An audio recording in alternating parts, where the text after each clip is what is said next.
যার হৃদয়ের মধ্যে যাররা পরিমাণ অহংকার থাকবে আল্লাহ পাক তাকে জান্নাত দিবেন না। অহংকার আল্লাহর চাদর। অহংকার কার চাদর? আল্লাহর চাদর। আল্লাহর চাদর নিয়ে টানাটানি করলে আল্লাহ পাক জান্নাত দিবেন না। ইবলিস কিন্তু কম জানতো এমন নয়। ইবলিস প্রচন্ড জ্ঞানী ছিল, আবেদও ছিল। মনের অহংকারের কারণে সে ব্যক্তি জাহান্নামে চলে গেছে। আর সে কিন্তু ফেরেশতা ছিল না, সে ছিল জিনদের একজন।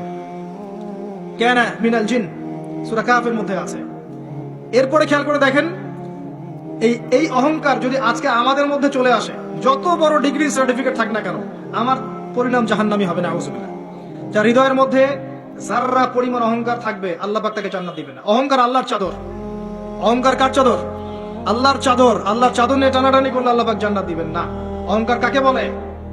বাতারুল হক ওয়া গামতুন নাস, সত্যকে প্রত্যাখ্যান করা আর অন্য মানুষকে তুচ্ছ তাচ্ছিল্য করা, এটা হচ্ছে অহংকারের নিদর্শন। আপনার ড্রেসটা সুন্দর হোক, কাপড় সুন্দর হোক, এগুলো অহংকারের নিদর্শন নয়। আল্লাহ পাক জামিল ইউহিব্বুল জামাল, আল্লাহ পাক সুন্দর, তিনি সৌন্দর্য পছন্দ করেন, এটা সমস্যা না।